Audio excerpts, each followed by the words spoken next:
I'm Sal. I'm Beth. We are the brewery lovers here to tell you about some Colorado beer adventures. We had quite a few Colorado beer adventures. Yep. And lots of breweries in Colorado. Lots of breweries. Lots of good breweries. Who knew?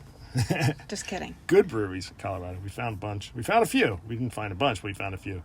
It's just a beautiful place. It's drop dead gorgeous. Wow. Especially in snow. Yeah, we were there with the snow-capped mountains and just unbelievable. So really a really beautiful place. Our first Colorado brewery was a place called Wild Edge in Cortez. We were coming from where? What's that on the border? Look at this map. This was pristine when we started. Now it looks like I dropped it down a canyon. Didn't you? I never dropped it down a canyon. There were a lot of canyons on the trip. Cortez was right over the border. It was our first Colorado brewery coming from Utah. Right over Arches National Yeah, Park. we did Arches in Utah, and sort of that corner of Utah, you shoot over to Colorado, and this is the first town you find. A really, really good brewery. We really liked it. It's a pretty place, all this knotty pine, and just a nicely designed, airy, open, this little alcove here.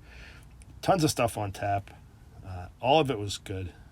The nice little tidy brewery, and the beers were really good. We liked their Kolsch, and we had a West Coast IPA called Metamorphosis, and a pale ale called Monkey Wrench. Oh, that was the one with the fruit. Yeah, it had melon and citra hops and actual melon.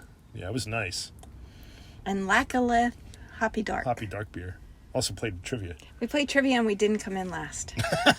We have done that in breweries. We did on the road trip. Yeah, we went to a brewery in Georgia, and the topic was Georgia trivia. We're from Jersey. Okay. What do we know from Georgia? I learned a little. I think it was the only time we've ever finished last in a trivia contest. I think so. It's got just not our categories. It's got to happen at least once. What are you gonna do? Hey, what are we drinking? Oh, we are drinking Angry Banjo from Verboten, which is going to come up in this video. Verboten is in Loveland, Colorado. Correct. And this is a Kentucky Common. Very unusual. We were really excited to find, not only were we excited to find Kentucky Common, because you never do, but we also were excited to take it away. They had it in cans. Yep. So that was superb. And we got to save one for this. Another video on that style file. Check it out. You want to know all about Kentucky Common beer? It's a little bit unusual. I'll tell you real quickly that it's all about the malt. It's got a real malty aroma, real malty flavor, very low hops, low bitterness, low in alcohol. This is but yummy. Very yummy session beer from the pre-Prohibition. Somewhere between the Civil War and Prohibition. It's one of the beers Prohibition tried to kill, but was unsuccessful. Sad. Because craft beer and homebrew is bringing it back. Oh, and this is the first video we have our new little glasses. These are from Wisconsin. These came free when we did a tasting in Wisconsin. I wouldn't say free. Included. Well, included in the tasting. You buy a flight and you keep your glass.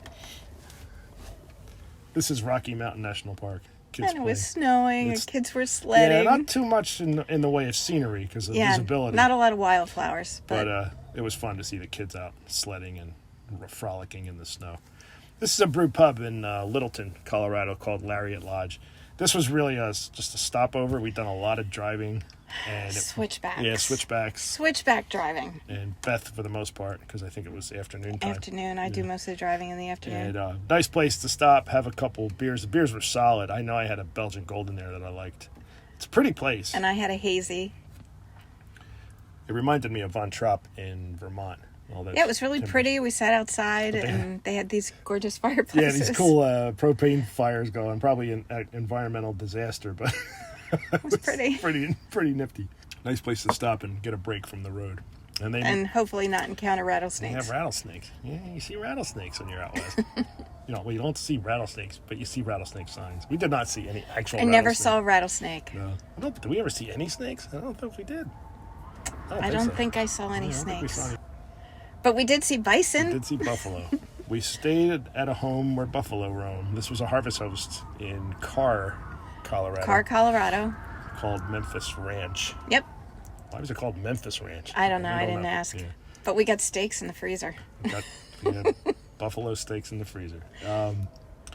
really sweet couple. They're both retired from like other techie financial jobs. This is like the last thing that It's their passion project. thought they were going to be doing. And yeah, post-retirement passion project. and they know all the bison by name. Yeah, every single one of them. And when they take you out in the truck, and the bison come to meet you because they think you're going to feed them. But we noticed this guy's truck. It looked like it had been rolled over a couple of times. It was just huge dents everywhere. And I didn't think anything of it. I just thought, it's an old farm truck. But then we got out there, and you could see. These things are like rubbing their heads with these huge spiky, horns on the truck. Like it's, they're just doing this on the truck. Yeah. And they weigh, 1,500, 2,000 pounds Yeah, or they something? weigh 2,000 pounds. And they just stick their faces inside the truck when you're out there. If you've never been up close to a bison, boy, they're just magnificent. They're beautiful animals. Yeah. And just pretty, just the head alone. Kind of feel guilty buying steaks. Well, that's what they're there for. That's what farmers do. Yep. So, really fun. Here's Beth. Here's Beth's Jurassic Park moment.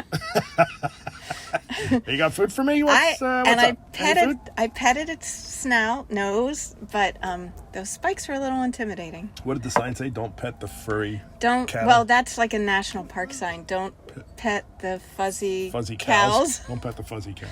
Yeah, do not pet the fuzzy cows. These were like kind of tame-ish. Yeah. They were sort of domesticated. And we were with the owners, and they know the owners and trust them, so they were pretty predictable. Here's Verboten, where the Kentucky common beer came from. Yep. Love this place. Just loved it. It was a nice place, kind of a typical, open raw brick walls, and nothing unusual about it visually, but boy, was the beer good. They do have a modest barrel program. Tons of stuff on tap. Beer tender was awesome. He really was.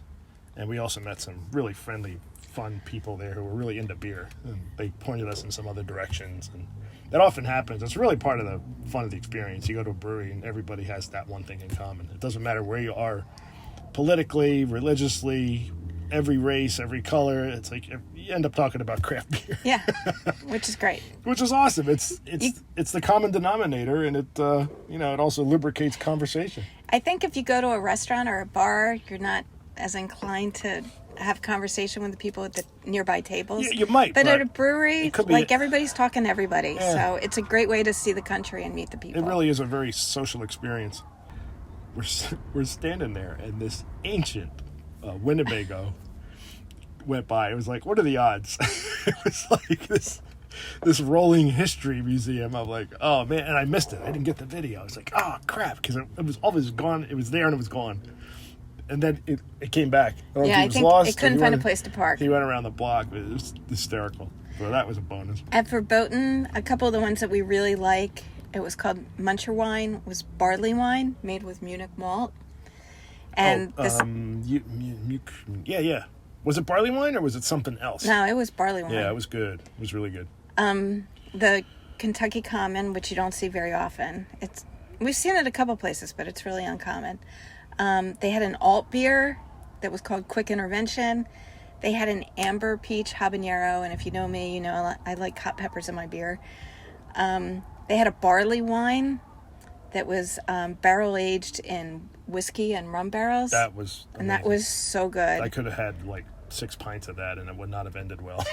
And they had on this trip, I discovered I love orange wheat beer. Yeah, so she's been drinking orange wheat beer. Look at that. Expanding her horizon. Yep. It's called Thinking of Something. And they also had a caramel porter, and it was just... The beers were all super. They were all great. Yeah. But that barley wine, and so the reason they call it barley wine is it's beer, but it's wine strength. So barley wine... I think it was 14%. Yeah, barley wine can go at 9 up to 15 or more, and you can't drink it by the pint. But it usually comes in smaller That was glasses, good. I could have had more of that, but we just had our little flight sample. This is on the way, I think, to Mesa Verde. Just another beautiful Colorado venue. And then heading up to ski country. We went to Aspen. We drove through Aspen. There was no place to park. No place to park an RV in Aspen. Apparently, like 3 miles away at the Safeway, there's parking, but we missed it. So. Yeah, so anyway. We saw Aspen, but we didn't, experience it. So we went to another hoity-toity ski town. We went to Frisco. And a place called Silverthorne. So cute. Frisco was really... He said hoity-toity. I would say cute. Look at the price of the beer in the brewery. The beer was expensive. The brewery was awesome, but the beer was expensive. Here's Angry James, which is in Silverthorne. So you'll see there's two guys sitting at the bar here that we actually had met the night before. At another brewery. Completely accidental that we met them twice. And they were the ones that recommended this place, I think. They did. Yeah. We went there on their recommendation, and then we walked in, and they were there. Like, well, these guys were serious. Fun place. Nice layout. Colorful. Kind of a typical micro beer. It was microbrew. The brewers were really struggling to keep production going. It was very small, and they were moving equipment around, and you could see, we work in a brewery, so we know what they're up against. They also had an old ski lift chair, which I thought was really cute in the porch. What do we have? We had a Norwegian farmhouse. Oh yeah, that was interesting. You don't see that. Kind of like a saison, spontaneously fermented. It was good, but yeah, Norwegian is unusual. And then it's probably made with Kvik, or however you say it. Mm. It's the super quick yeast, like does the conversion from really carbohydrates or sugar to which way? carbohydrates to sugar to alcohol very fast, really quickly. Yep. So we had a hazy there and 2 West Coast IPAs. Yeah, they were all good. Everything was good. Fun place. Oh, look at this. A brewer cleaning. Yep, that's what brewers do. Here we have the brewer in his natural habitat with a hot water hose. All right, enough of David Attenborough. Oh, I thought you'd had a stroke. Oh, this was fun. Nothing to do with beer. We had beer. We did drink beer there. Of course we did. There was a bar there. This is a natural hot spring in Iron Mountain. This is one of those few times that we kind of acted like tourists. We did a tourist thing. It was really fun. Nice way to spend a Sunday afternoon. All these little pools, and they vary in temperature. And mineral content. It's all natural hot. And they had a really beautiful facility in the locker rooms, and it was just nice. It wasn't cheap. It's one of the things you do when you travel. Nice. Yeah, I'd never done that. Never did a natural hot spring. Did that sat in a hot tub before, but this was unique because the water was being heated naturally by the... And we got to talk with the people that we were sitting around with. At the Earth's core. Yeah, we did. We talked about beer. Have you been to this place? What about that place? That's what happens. Yep. You tell people what you're doing, and they say, oh, you got to go to this place. And then we check it out. Yeah, maybe we do. Maybe not. Sometimes you get really good tips. Like this one, we're sitting in the hot tub, and somebody says, you have to go to Casey right here in Glenwood Springs. Boy, was it incredible. Just another 4-star. Every beer right down the middle. They had a bunch of farmhouse ales and sour. Some were dry hopped. A Dunkel, a Pilsner, a bunch of hazies, including 2 all New Zealand IPAs. A double we loved, and a coffee stout with Madagascar vanilla called Wrong Answers Only. The place was just incredible. This is coming down from Rocky Mountain Park. Boy, the landscape was just phenomenal. It was so dramatic. It actually got better, but I think I fell asleep. Yeah, we recently saw the movie Cars, the Pixar movie. Yes, we've seen Cars quite a bit in recent days. In the last week, we've seen it a number of times. One of the grandbaby's favorites. But that's really what the landscape looks like out there. It really is. They really did a beautiful job with the design. Here's Outer Range in Frisco. Frisco was the hoity-toity Aspen wannabe town. Look at that icicle. You see some serious icicles in this part of the world. That thing has been growing for a while. Nice porch, sort of screened in, plasticed in, whatever you want to call it. So it was pretty toasty in there. It wasn't. Everybody's still in their ski clothes anyway. Yeah. Beautiful place, open layout, very airy, and it was pretty big. Also had a parking lot friendly to RVs. That was a bonus. Yes. Here's the upstairs. As long as you're up by 6 a.m. Well, we didn't. Yeah, that's another story. we got the knock. Turns out we were not in the brewery parking lot. It was really hard to tell where the breweries ended and others, so we were in the doctor's office parking lot. We got the knock, but it was at 6:30. It was 6:30. It's like a wake-up call. Here's looking down from the upstairs. You could look down into the back of the bar, which I thought was really interesting. When I looked at the video after, a couple of weeks later, I'm like, what the heck is that? Oh, yeah, I was upstairs. looking down on the beer tender. They have a There's a fooder. Tell them what a fooder is. It's a big barrel. Foeder. It's based on a Dutch word for big vat. Yeah. And It's a big barrel. Apparently it's pronounced Anywhere fooder. from 7 barrels to 200 barrels, you can order these. So if you want to do a lot of wood aging the same kind of beer, as opposed to all these different barrels, you see the racks of little barrels.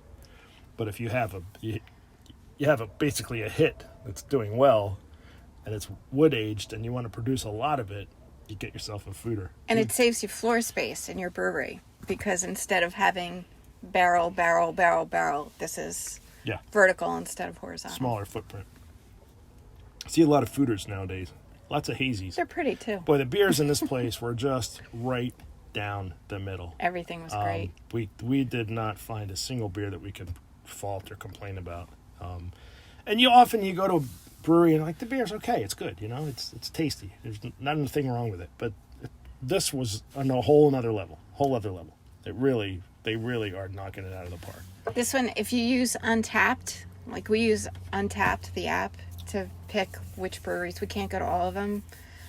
So this one had an over 4 rating. It was 4.12.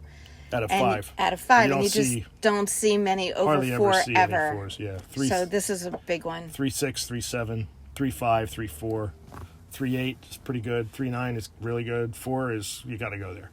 And it's a very accurate barometer, we find, of beer quality, because you could use Yelp or Google.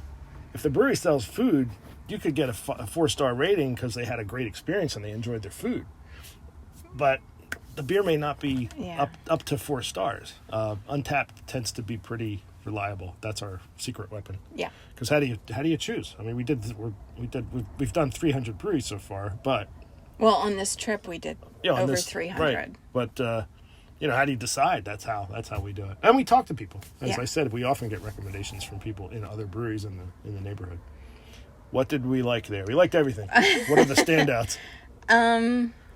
We did a bunch of IPAs. There was a lot of IPAs, and they did a lot of combinations, but also a lot of smash, single malt, single hop. So a lot of Strata, Citra Mosaic, Nelson, Galaxy, Mosaic. But I really loved, there was an Imperial Stout that was made with toasted coconut, cacao nibs, and pecans. That was really nice. It was really that was a wonderful winter warmer. That rivaled the stuff they make down at Adroit Theory in Virginia. That's what it reminded me of. So I miss Loud Tap Rooms. That's cute. Double IPA. Yeah, we don't know what inspired that name, but it was a double IPA with Mosaic, Cryo, Styrian, Wolf, Strata, and Rawaka. Really, so it was like interesting blend. So many flavors. Hops. Yeah, they're not afraid to hop their beers, and they're doing some really interesting combinations. So we said earlier it was kind of expensive, but they're using really expensive ingredients. Like dry hop with. True. Heavily hop these beers. Yeah, so it wasn't with expensive hops. It's an expensive product. It wasn't just the fact that it was in that. It is in a tourist town, so they're going to get tourist town prices. But their product, the value was there. The Belgian Dark Strong was unbelievable. It's called Outings. Oh my God! It was again right down the middle. Like we had a Belgian Strong at a little brew pub not too far away, and it was good. It was very good, but it wasn't like, oh my God.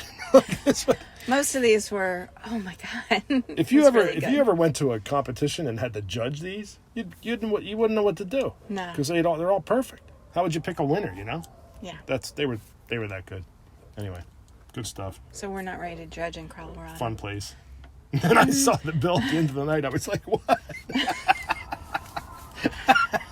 But we tried a lot of things. I don't remember ordering a steak.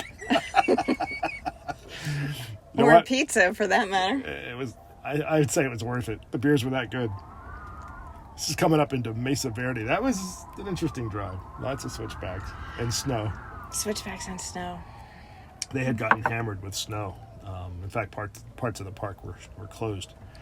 This for me. But when you do national parks and monuments in the off season, you really get to see them because there's not crowds. And no crowds. Yeah. But this for me was a bucket list item, was to see some Anasazi dwellings, the ancestral Pueblan peoples, I should say. built their villages in these natural caves because it was a perfect place. You shelter from weather and sun, and you can defend them very easily. Not easily, but they're defendable if you have that kind of problem. And these whole villages in these cliff sides, just gorgeous. And they were built around the year 1200-ish. And you can go in and do an actual tour of these, but only during the season. We couldn't do it in the wintertime. Because it's snowy and they don't want people climbing ladders and stuff with the ice. But it was still an amazing sight to see. So glad we did it. That is our first Colorado report. More to come. There's lots of breweries in Colorado. We did quite a few breweries in Colorado, and we had a good time. We met some new friends that we had. How do you describe it? We had a new friend reunion. Yeah, there you go. Topic of a future video. And anyway, Kentucky Common Beer, if you can find it, check it out. It's wonderful. Cheers. Cheers.